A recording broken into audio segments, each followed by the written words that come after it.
everybody, I'm Leah of seejanedrill. Now, you just saw me unbox this 8-inch grinder by Central Machinery. I purchased it at Harbor Freight. Now, I've done videos in the past where I've shown you how to find really great tools for pennies on the dollar at yard and garage sales. And just recently, we did a video where I restored a 40-plus-year-old drill press that I found on Craigslist for nothing.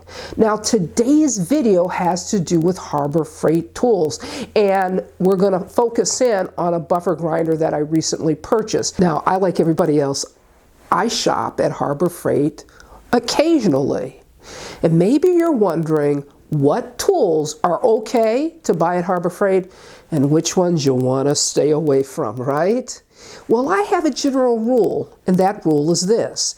If it is a tool that I use occasionally, it's all right to purchase it from Harbor Freight if the tool is highly rated. If the tool isn't highly rated, then as you're going to see later on in this video, you're really taking your chances. But again, my main rule is if I use it occasionally, it's all right to purchase at Harbor Freight.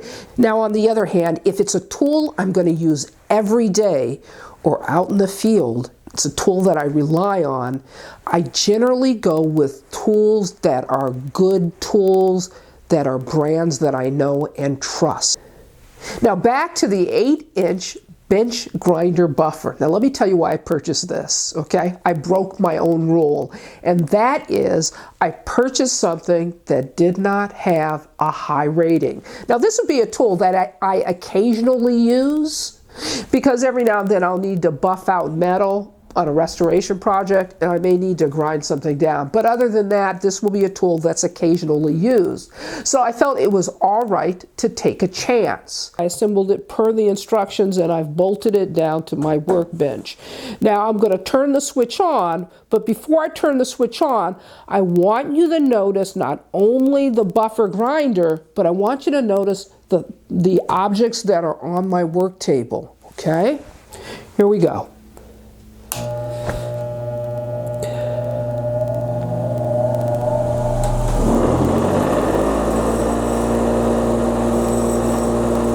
Now I want you to notice that even with the bench grinder secured to the work table, right?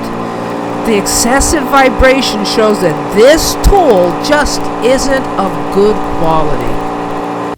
It's not the bench grinder's motor that's causing all that vibration. Believe it or not, it's this buffing wheel that's so out of balance and this grinding wheel that's equally out of balance that's causing all that tremendous vibration. Now what I'm going to do is I'm going to remove these and I'm going to show you exactly what I mean. Now make certain that if you make any adjustment to a power tool that it is unplugged first, okay? Okay, so I've removed the buffing wheel and the grinding wheel, and I want to show you what the difference is. I'm going to turn this thing on and you'll notice that there's really a lack of vibration. Notice how nothing on the table is vibrating.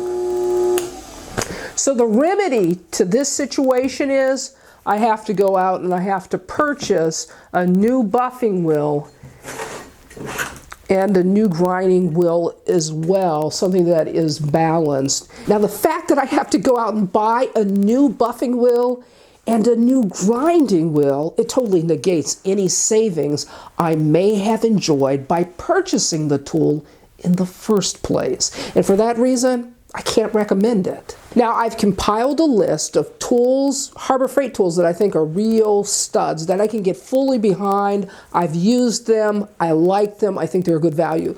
And then there are tools that are duds that are on the list as well, like this bench grinder here that could wind up costing you money in the long run. Now the list is available to my Patreons, so you'll want to go to the Patreon page and check that out. This is Leah saying you can do this, but with a different tool. See you next time.